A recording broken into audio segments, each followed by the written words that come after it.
Alcohólicos Anónimos, vista por la religión. También recuerda que puedes suscribirte y activar la campanita de las notificaciones. La Sociedad de Alcohólicos Anónimos está centrada espiritual y moralmente. Casi todos los miembros de AA llegan a creer y a depender de un poder superior que para la mayoría de nosotros llamamos Dios. En AA prácticamente no se han obtenido plenas recuperaciones del alcoholismo sin esta fe que es tan importante. Dios, tal como lo concebimos, es el fundamento sobre el cual está construida nuestra comunidad. Presentamos aquí las alocuciones de dos de los más antiguos y apreciados amigos de AA en el campo religioso. El padre Edward Dowling de la Orden Jesuita, cuyo ejemplo personal y cuya influencia ha significado tanto a miles de nuestros miembros y a AA como un todo, y el Dr. Samuel M. Schumacher, clérigo episcopal quien en nuestro tiempo primigénito instruyó a algunos de nuestros miembros más antiguos en la mayor parte de los principios espirituales que se encuentran involucrados, estos en los 12 pasos de Alcohólicos Anónimos. Bill. Con profunda alegría les presento al padre Ed Dowling, quien vive en la casa jesuita en esta ciudad de San Luis. El padre Ed, quien conoce perfectamente de dónde proviene su fortaleza, es definitivamente alérgico a las alabanzas. Sin embargo, creo que debo registrar algunos hechos acerca de él, hechos que las nuevas generaciones de AA deben escuchar, leer y saber. El padre Ed ayudó a empezar el primer grupo de AA en esta localidad. Fue el primer religioso de su fe católica en notar la sorprendente similitud existente entre los ejercicios espirituales de San Ignacio, fundador de la Orden Jesuita, y los 12 pasos de Alcohólicos Anónimos. Como resultado de ello, se aprestó a escribir en 1940 la primera recomendación católica de AA de la cual tengamos conocimiento. Desde entonces, su labor en nuestro favor ha sido prodigiosa.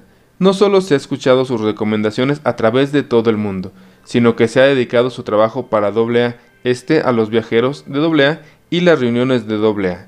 Nos ha brindado consejo sabio y oportuno. Estas obras pueden medirse en millares de kilómetros recorridos y millares de horas invertidas en nuestro favor.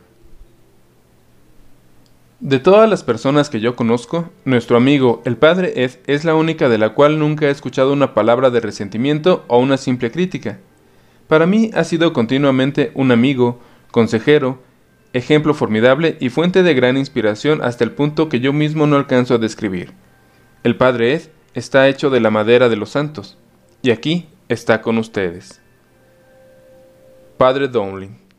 Se me olvidó traer mi dentadura postiza, de manera que si hay alguno que no entienda mis palabras, hágame una seña con su pañuelo y yo trataré de mejorar mi pronunciación. Le pedí a mi amigo de reciente cosecha, el Dr. Schumacher, que dijera una oración por mí y por ustedes. Esto durante esta charla, y me respondió: Dios está con usted. Creo que ustedes saben lo que él respondió al decir eso, y esto es muy reconfortante y por lo tanto que en el espíritu del 11º paso, que a través de la oración y la meditación espero incrementar nuestro contacto consciente con Dios. Permítanme sugerir algunas pocas ideas acerca de 3 palabras sobre las cuales se me ha pedido que hable: Dios, nosotros y concebimos. Si ustedes tratan de escuchar en sus corazones, como sé que lo han hecho durante esta reunión, antes de que con sus oídos físicos, creo que Dios nos bendecirá a todos. Mi ensayo para entender a Dios me recuerda en alguna forma una definición de psiquiatría que escuché hace un par de días. Se referían a ella como el bueno samaritano y por lo regular, y yo también creo que aquí podríamos participar o partir para explicar nuestro tópico. El bueno es la fuente primaria del poder, o sea Dios. Examinado podría significar concebido, y el regular, como nosotros. Primero que todo, demos un vistazo a nuestra condición. Somos 3 cosas principalmente: alcohólicos, alcohólicos anónimos y agnósticos.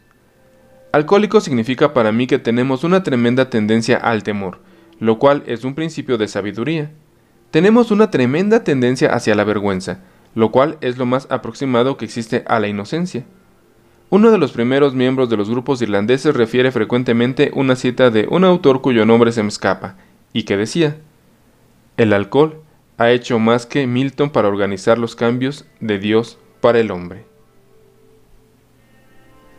Alcohólicos Anónimos no solamente alcohólicos, sino alcohólicos anónimos. Bill hablaba la noche anterior del enemigo exterior de Alcohólicos Anónimos, Juan Tequila. Pero yo siempre he creído que existe un enemigo interno que es mucho más cruel, localizado en el desprecio colectivo hacia la farsa. ¿Y quién de nosotros no es un farsante? Yo creo que todos los grupos tienen el problema de la gente virtuosa y con los ojos de lince. La tercera calificación es que todos somos agnósticos. Supongo que hay varias clases de grupos, cualitativamente en AA, porque en él existen los devotos que aparentemente no lograron aplicar las verdaderas religiosas aprendidas antiguamente.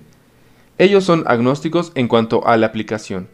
Existen personas como el sacerdote bíblico que pasó al lado del hombre malherido en la cuneta, antes de que el hombre fuera ayudado por el buen samaritano.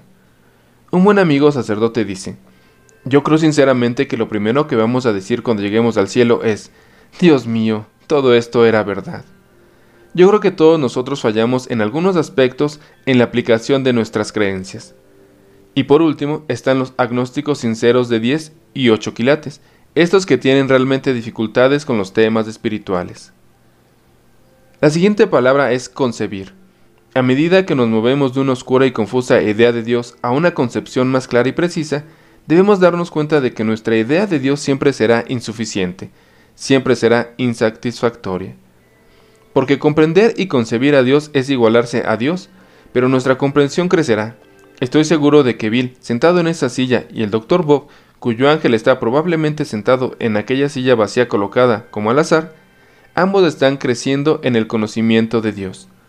Hay un proverbio alemán que podríamos aplicar aquí, y dice: muy pocos de nosotros saben lo mucho que hay que saber, para poder saber lo poco que sabemos. Estoy seguro que el Dr. Bob y Bill podrían certificar lo que digo. Hay un camino negativo del agnosticismo. Fue la actitud que tomó el apóstol Pedro. Señor, ¿a quién iremos? Dudo que exista alguien en esta sala que haya realmente buscado la sobriedad. Creo que estamos aquí buscando evadir la borrachera. No creo que debiéramos despreciar la negativa.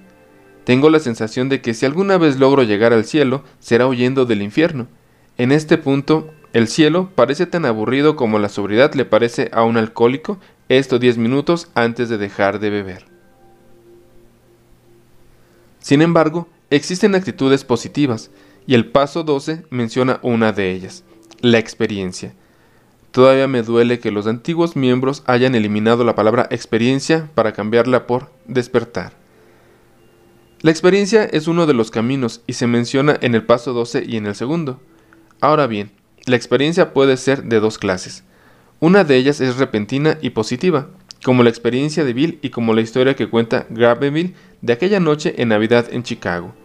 Aquellas son de la misma categoría de la repentina y pasiva experiencia de Pablo cuando fue derribado por su caballo, esto cuando hacia Damasco. Hay otras clases, probablemente más gratas a Dios puesto que son más comunes y son nuestras observaciones activas y rutinarias. Hoy estoy sobrio. Esta reunión, esta mañana, esta convención, en esta semana, a medida que la experiencia las destila y las condensa, ha nacido del sufrimiento. La noche anterior, Bernard Smith, presidente de los custodios de AA, dijo algo que me pareció tan bueno que lo apunté. Dijo: la tragedia de nuestra vida consiste en la profundidad hasta donde debe llegar nuestro sufrimiento antes de que aprendamos las verdades elementales que necesitamos para poder vivir. Algún tiempo antes de que Whittaker Chambers se convirtiera en un personaje famoso, escribió en una publicación hermana, el Life, un artículo llamado El Diablo. Citando a Satanás, Whittaker Chambers dijo esto: es en ese preciso momento que el hombre, esta criatura monstruosa, todavía tiene perfiles diabólicos. Sufre. Ningún hombre, por vil que sea, carece de la capacidad del sufrimiento específico que es el sello de su comisión divina. La segunda actitud para comprender se menciona en el segundo paso. Llegamos al convencimiento. Conozco muchos amigos católicos en este paso y han dicho: bueno, yo ya creo en Dios, de manera que no tengo que hacer nada más. Y en un rasgo de gentileza continúan bebiendo para que los protestantes los puedan alcanzar. La fe es una capitalización de la experiencia de los demás.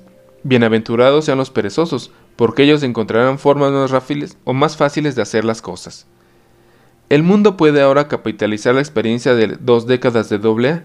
Newman dice que la esencia de la fe es mirar a nuestro alrededor. El Dr. Thibaut parece creer que, psiquiátricamente, el gran problema es volver nuestro afecto hacia el exterior. La fe es difícil, tan difícil y tan fácil como la sobriedad, que ha sido llamada el mayor de nuestros recursos subdesarrollados. ¿Qué debiera buscar la experiencia? ¿Qué creencias deberíamos aceptar en nuestra búsqueda de Dios? La tercera palabra sería entonces Dios.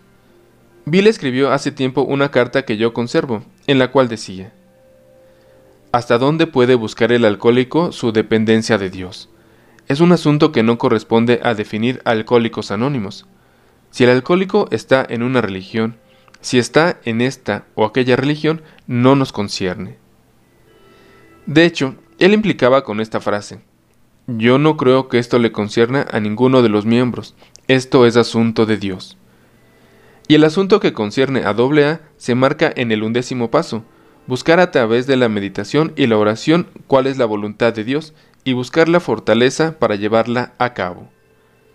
Me gustaría compartir con ustedes lo que yo he visto en esta voluntad de Dios. Tengo la opinión que el problema de la mitad de las personas que están en esta sala han tenido al buscar la sobriedad es el mismo que yo he tenido al buscar fe y confianza. ¿Por dónde empezar? Bien, creo que hay algo que podemos decir acerca de comenzar con la manifestación más próxima que tengamos de Dios.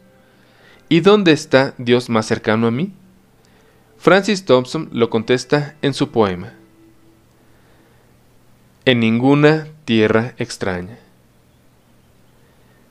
Si el pez no emprende vuelo para hallar su elemento, ni el águila la náufraga para el aire encontrar, ¿por qué entonces pedimos al móvil firmamento que nos diga si tu aliento cubre su inmensidad? No es donde se oscurecen los remotos sistemas, ni donde te supone nuestra imaginación. Dentro de nuestras almas cerradas y blasfemas, se oye el rumor pausado de tus alas, Señor. Sabemos que los 12 pasos de AA llevan el hombre hacia Dios. Permítanme sugerirle los 12 pasos de Dios hacia el hombre en la forma que el cristianismo me los ha enseñado. El primer paso se describe en San Juan. Es la encarnación. El Verbo era Dios, y el Verbo se hizo carne, y vivió entre nosotros. Él entregó su vida, su voluntad, esto al cuidado del hombre tal como él lo concebía. El segundo paso, 9 meses después, y más cercano a nosotros por las circunstancias en que aconteció, es la natividad. El tercer paso, que duró 30 años, fue su vida anónima y escondida. Este nos toca más de cerca, porque se parece mucho a lo nuestro. El cuarto paso fueron 3 años de vida pública. El quinto paso, su enseñanza, su ejemplo, la oración del Padre.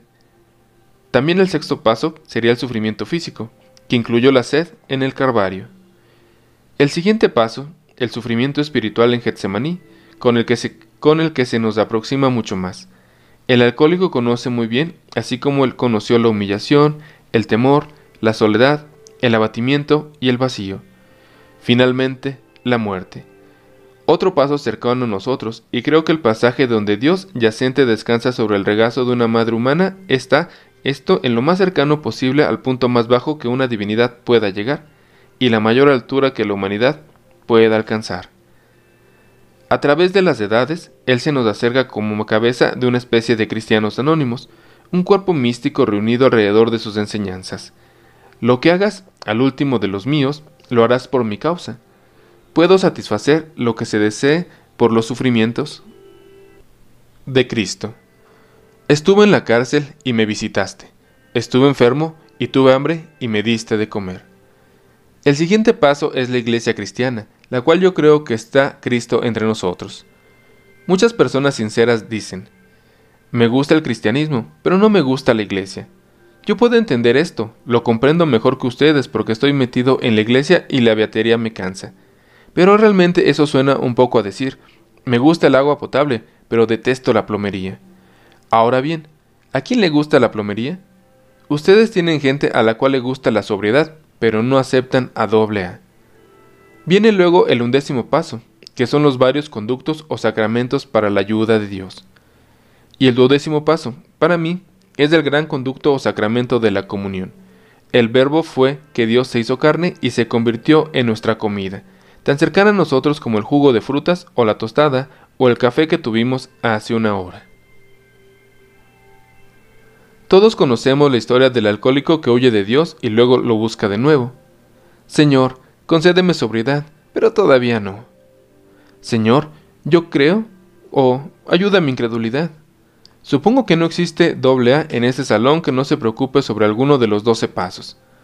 Señor, permíteme hacer este paso, pero todavía no. El cuadro de la búsqueda del miembro de AA por Dios, pero especialmente la amorosa cacería por el amor de Dios, nunca ha podido ser mejor descrito en el poema que yo creo es uno de los mejores y mejor escritos en nuestro idioma inglés. Lo escribió un adicto a los narcóticos. Y el alcohol es un narcótico. Es un poema de Francis Thompson. Permítale leerles algunas de las líneas y luego terminaré.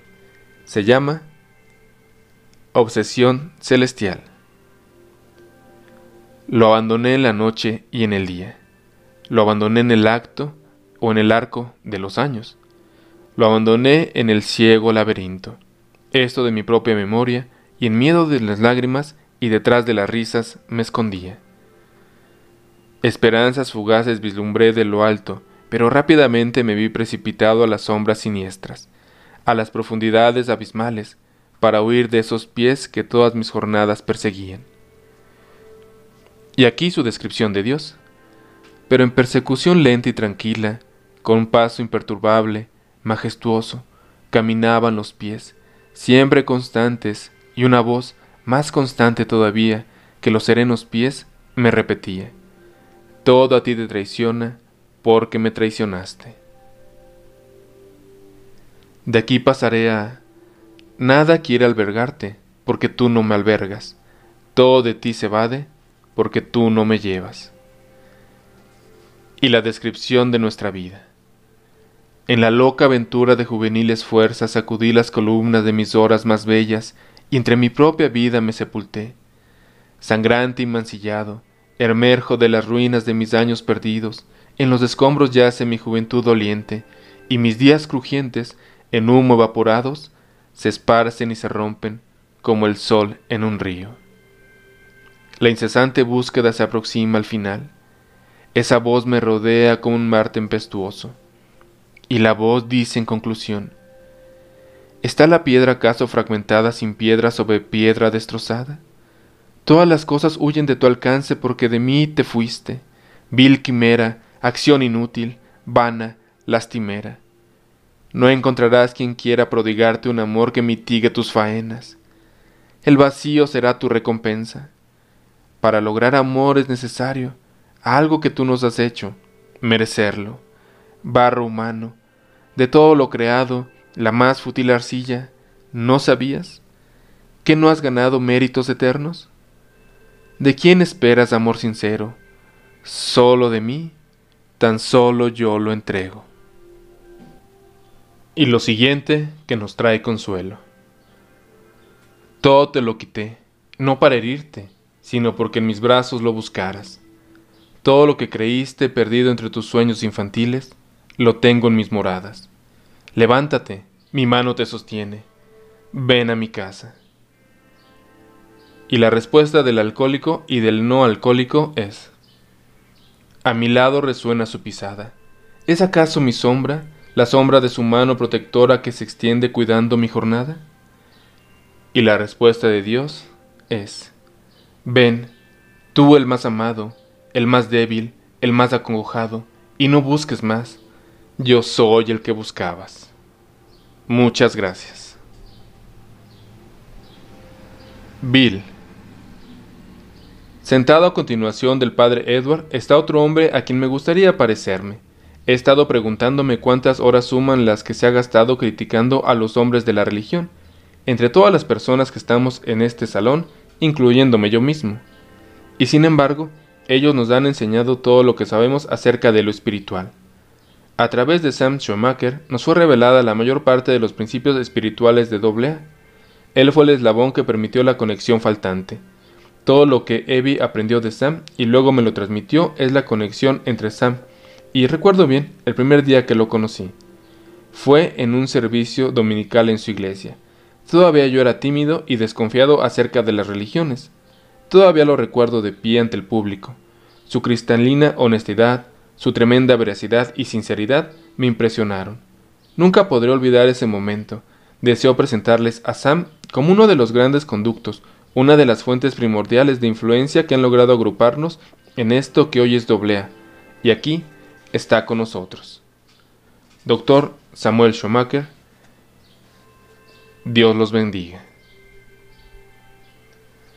Donde quiera que Bill me da una oportunidad de hablarles a ustedes, dice ciertas cosas acerca de mí, que si yo dijera a ustedes cosas similares respecto a él inmediatamente diría que le causan mucho perjuicio.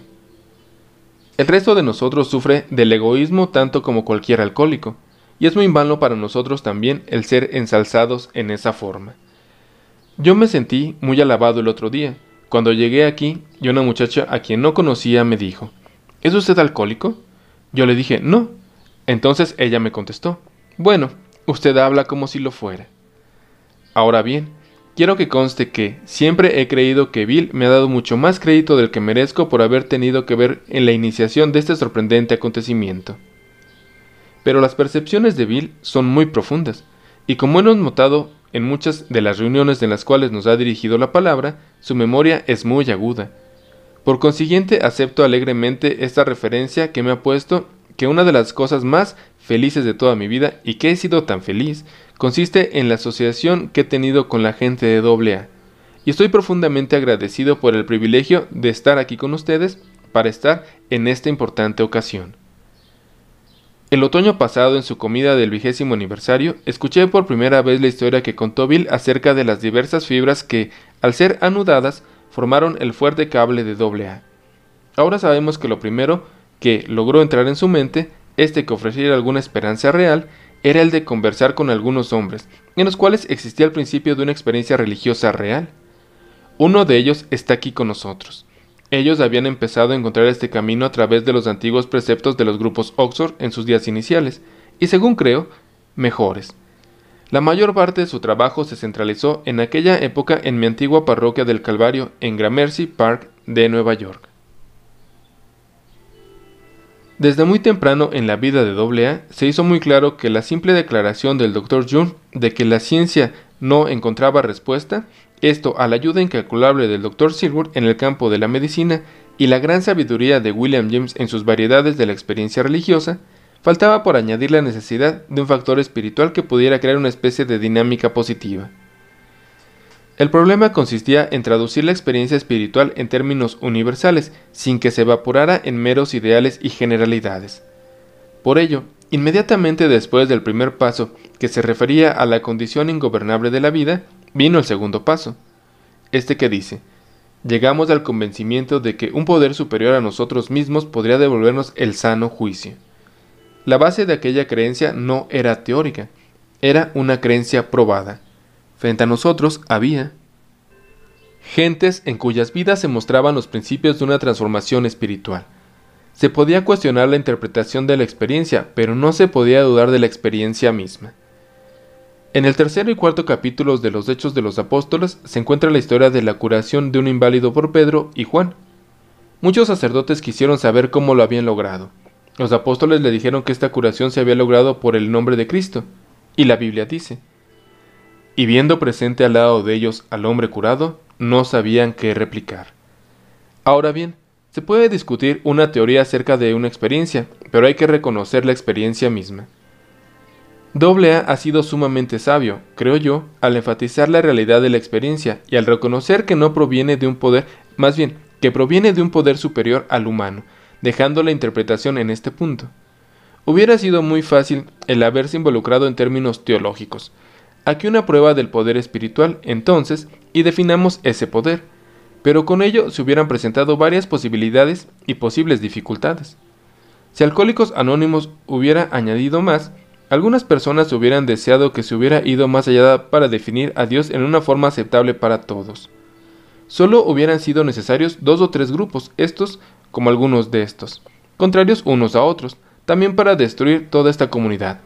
Más aún, había gente con una escasa asociación con la religión, una iglesia muerta o una parroquia aburrida. Algunas personas miembros de iglesias o reuniones dominicales porque aquellos hubieran añadido otro factor para ser tenido en cuenta, como si no hubiera ya suficientes. Además, había agnósticos y ateos que, o bien decían que no sabían nada acerca de estas realidades últimas, o que sencillamente no creían en Dios. Me gustaría citar para aquellos que creen que no tienen fe en Dios una frase maravillosa del filósofo católico español Unamuno, que dice: aquellos que niegan a Dios, lo niegan a causa de su desespero por no encontrarlo. Para una empresa como AA, el convertirse en dogmática hubiera sido fatal. Esto en mi opinión. Por consiguiente se aferraron a las experiencias indudables y dijeron a la gente que volvieron su voluntad y su vida al cuidado de Dios, tal como cada uno lo concebía. Con eso se dejó la teoría y la teología. Esto, como el padre Ed nos lo acaba de decir, a las iglesias a las cuales pertenecía cada uno de los miembros, y, porque en caso de que no perteneciesen a ninguna iglesia, no pudieran mantener una teoría consistente y entonces podrían entregarse a sí mismos al Dios que veían en otras personas. Esa no era una mala fórmula de poner en movimiento los comienzos de una experiencia espiritual. Tal vez eso, lo que todos nosotros hacemos en el punto en que la religión se nos transforma en una mera tradición y en una fuerza vital. Yo estoy convencido de la solidez psicológica de todo esto. No creo que se aplique únicamente a los alcohólicos. Creo que se aplica a todos los que busquen fe y experiencias espirituales genuinas. Cuando se ha dicho todo lo posible con el razonamiento intelectual, viene una época de decisión y de acción. Puede ser una decisión relativamente simple, tal como entrar plenamente al experimento. Creo que la actitud es mucho más parecida a la científica que a la filosófica. Nosotros no tratamos mucho de razonar en la lógica abstracta. Escogemos una hipótesis, actuamos como si dicha hipótesis fuera cierta y vemos qué sucede. Si no funciona satisfactoriamente la descartamos, pero si funciona nos sentimos con la libertad de llamar éxito al experimento. Se puede considerar una idea en el vacío, bien sea en la intimidad de nuestra propia alcoba o en una aula académica o en un púlpito, y se puede discutir la verdad de una teoría interminable, y con ello no se gana nada. Pero cuando se pone en acción esa verdad, cuando la vida se vuelve congruente con la concepción de la verdad, entonces empiezan a suceder cosas. Si la verdad es genuina, las cosas se cumplirán en el plano de la vida social. Si Dios es lo que Cristo dijo, estará ansioso por ayudarnos y que nosotros de recibir su ayuda. Él no traiciona la libertad del hombre, y podemos rechazarlo, negarlo o ignorarlo tanto como queramos. Pero cuando abrimos la puerta en una investigación espiritual y ponemos toda nuestra vida en ello, la encontraremos siempre dispuesto, esto para recibir nuestras más ligeras insinuaciones, nuestras más egoístas e infantiles oraciones y nuestras personalidades infladas. Él siempre estará dispuesto a llegar a un acuerdo con nosotros. Esta actitud experimental me parece que es la ausencia de nuestro descubrimiento de la ayuda de un poder superior. Primero nos apoyamos en otro ser humano que parece estar encontrando la respuesta, y luego nos apoyamos en el poder superior que se encuentra atrás de aquella primera persona. William James, en el famoso pasaje de Variedades de la experiencia religiosa, dice esto: la crisis de la rendición personal es el arrojar nuestros egos conscientes a merced de fuerzas que, cualesquiera que sean, son más ideales que las que tenemos y buscan nuestra redención. La redención personal ha sido y siempre será vista como el punto transformador de la vida religiosa. Aquella frase fue casi como el punto transformador de mi propio pensamiento. Y él continúa diciendo: podría decirse que todo el desarrollo del cristianismo respecto a la vida interior no ha consistido más que en darle más y más énfasis a esta crisis de rendición personal. Aquello, por supuesto, se convirtió en el corazón de todas las religiones reales. La mayoría de nosotros llegamos a Dios en primera instancia por necesidad. Si tienen a bien decirlo así, llegamos en forma egoísta. Pero me gustaría hacer notar que antes de que podamos ser de alguna utilidad para alguien, debemos primero encontrar los caminos de una respuesta para nosotros mismos, para que esa especie de egoísmo pueda representar un paso necesario en nuestro progreso. Hoy se escucha el irritado clamor de muchas personas acerca de aquellos que buscan beneficios de Dios. Me gustaría saber a dónde puede ir una persona humillada y derrotada en busca de la ayuda que necesita desesperadamente si no va a buscarla en Dios. Claro está que esa persona se encuentra preocupada por su situación, no puede evitarlo, tiene que estarlo, y tiene que estarlo si quiere volver a ser útil a otras personas. Pero posteriormente debe madurar y dejar de usar a Dios para empezar a pedirle a Dios que haga uso de su propia persona. Dejar de pedirle a Dios que haga lo que ella desea y empezar a tratar de saberlos qué es lo que Dios desea, porque muchas personas les dirán a ustedes que han renunciado a la fe y pidieron en sus oraciones algo que deseaban y no les llegó, y por consiguiente o no hay Dios o Él no estaba interesado en favorecerlas. ¡Qué insensatez pueril! ¿Cómo puede alguien esperar que Dios atienda a las desatinadas oraciones de muchos de nosotros le dirigimos y, si lo hiciera, en 5 minutos estaría el mundo en un caos peor que el que se tiene actualmente? La oración verdadera no consiste en decirle a Dios lo que nosotros queremos, es ponernos a nosotros mismos a su disposición para que Él pueda decirnos lo que desea. La oración no es tratar de conseguir que Dios ayude o cambie su voluntad. Es tratar de encontrar cuál es la voluntad para ubicarnos o instalarlos en ese propósito que Él tiene para el mundo y para nosotros. He aquí el por qué es tan importante que nosotros escuchemos y hablemos en nuestras oraciones. He aquí por qué es conveniente empezar estas reuniones con un silencio. En ocasiones llegamos muy alterados y confusos, y tenemos que serenarnos antes de que Dios pueda hacer algo por nosotros. Mientras nuestras voces sean clamorosas y pedigueñas, no hay lugar para que se escuche la voz de Dios.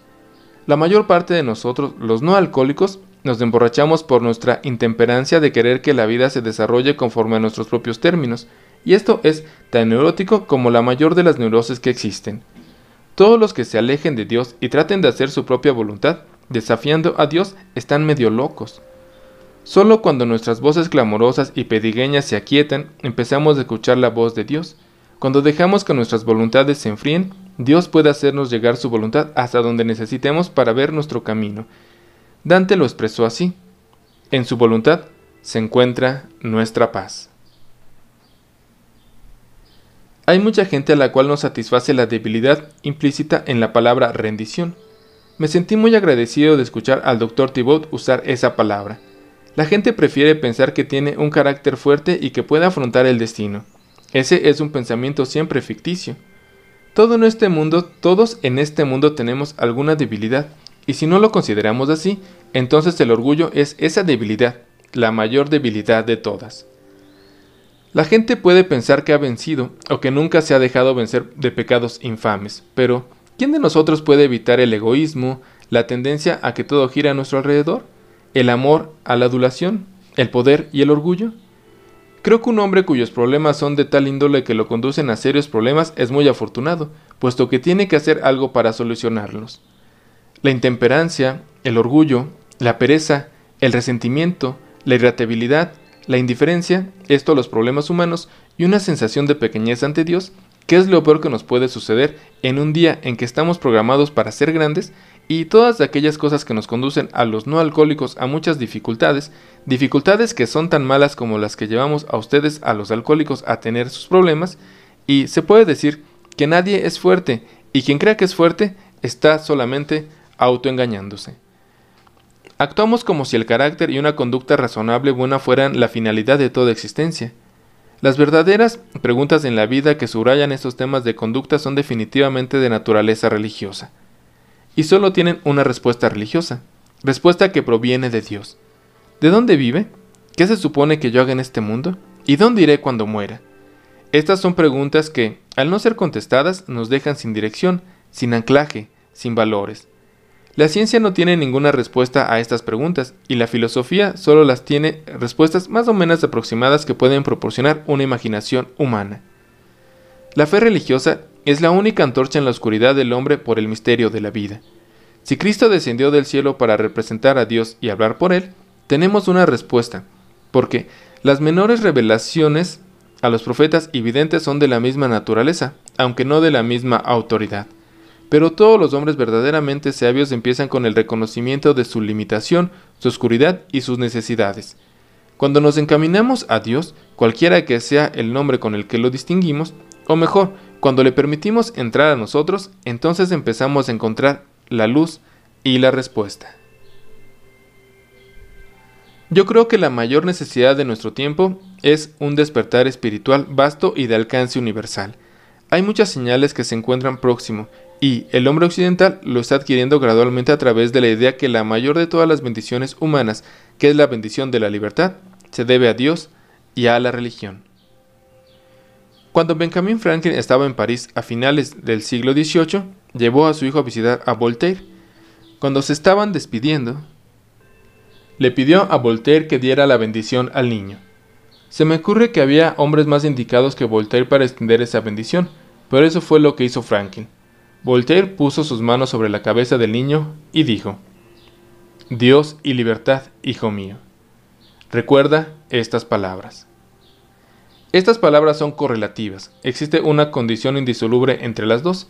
Yo creo que la percepción gradual de este hecho, tanto como el darnos cuenta de nuestra inseguridad personal, está detrás del interés que cada día es mayor en asuntos religiosos y que caracteriza a nuestra época. Yo creo que hay 4 factores universales en todos los despertares genuinamente espirituales: la conversión, la oración, la comunidad y el testimonio. Por conversión quiero decir el punto donde una persona se vuelve hacia Dios, donde empieza a desear ser honrado consigo mismo a la luz de su religión. No quiero decir perfección, quiero decir la búsqueda de esa perfección y la iniciación hacia ella. Esa iniciación se encuentra al alcance de todos nosotros. Pero esto es solo el comienzo. ¿Saben ustedes a qué se parecen muchas personas religiosas? Son como un grupo de gente que se sienta en la estación del ferrocarril, esto a pensar que están en el tren. Todos hablan acerca del viaje, se oyen los nombres de las estaciones y se compran boletos. Se siente el olor del equipaje a nuestro alrededor y hay una gran inquietud. Y si uno se sienta durante un tiempo suficiente, llega casi a convencerse de que estás en el tren, pero no lo estás. Únicamente empieza a dirigirse hacia el punto donde se sube al tren y se aleja de la estación, y es alejado de la estación y no camina por sus propios medios. La oración, ya sea privada o en grupo o en público, es el punto donde nos ponemos en contacto con Dios y con la fuerza de Dios. La fuerza de Él siempre está allí, así como siempre hay electricidad potencial en un alambre conectado a un tomacorriente que está en contacto con un dínamo. Pero la fuerza no se consigue mientras no se cierre el circuito. La oración, en formas que para mí son teóricamente casi inalcanzables, pero que siempre están abiertas para nosotros en la práctica, cierra el circuito y nos entrega la fuerza.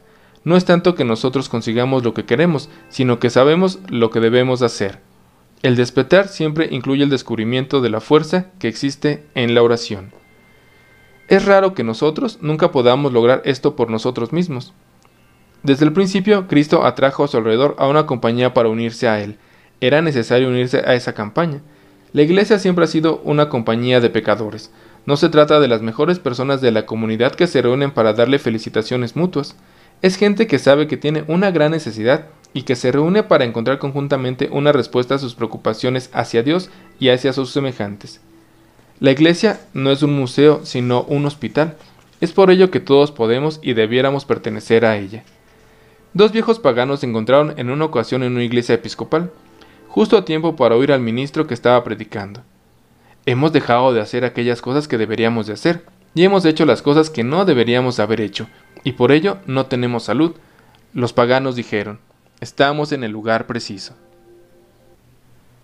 Abandonemos la idea de que somos buenos porque vamos a la iglesia. Si vamos a la iglesia es para tratar de ponernos en contacto con Dios y para dejar que Dios nos redima. E inicialmente trataremos de mejorar por la gracia de Dios y no por nuestros propios méritos. Luego viene el testimonio, en nuestra vida y en nuestra palabra. Creo que existe una gran cantidad de gente que se considera virtuosa y que cree que está haciendo una influencia enormemente bienhechora, pero se trata de personas iguales a las otras en el mundo. No existe mucha diferencia, no existen muchas ventajas. Cuando ha comenzado una experiencia espiritual que nos cambia profundamente nuestro interior, nos hace más humildes y conscientes de que no somos buenos en ningún sentido.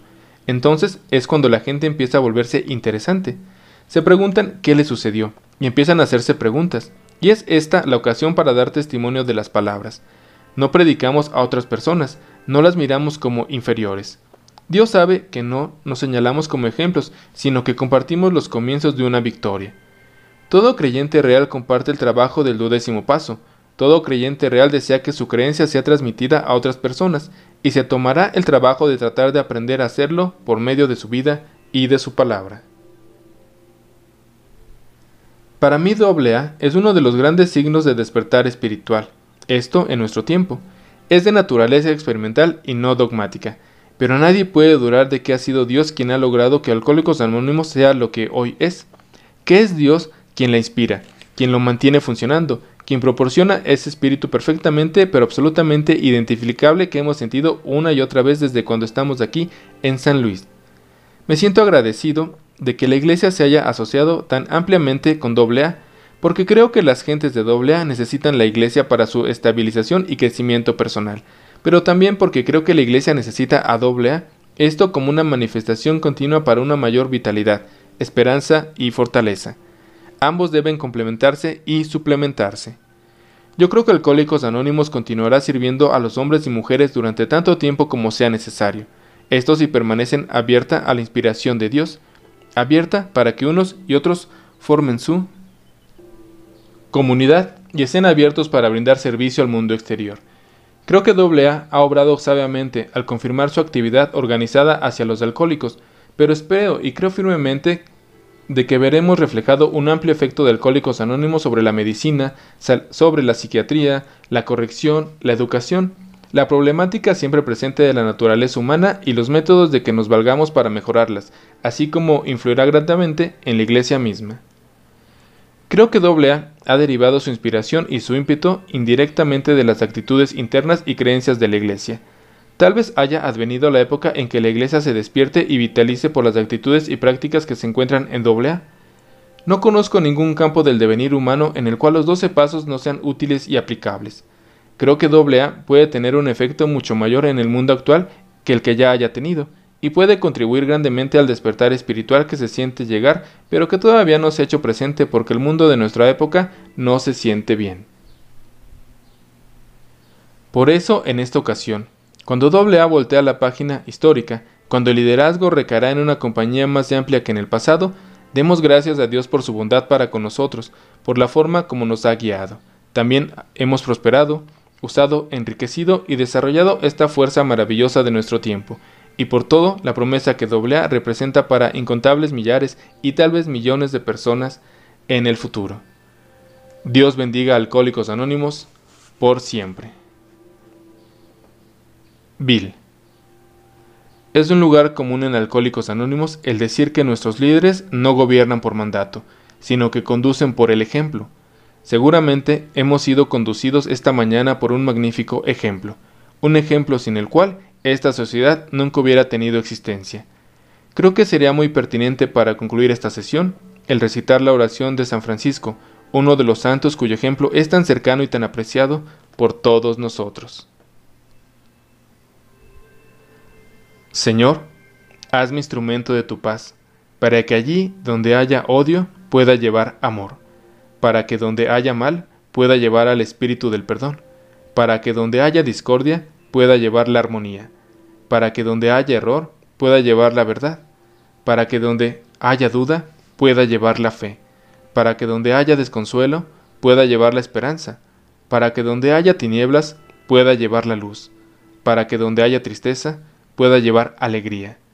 Señor, concédeme que yo puedo consolar y no ser consolado, comprender y no ser comprendido, amar y no ser amado, porque para encontrarse hay que olvidarse de sí mismo, perdonando seremos perdonados. Al morir es cuando despertamos a la vida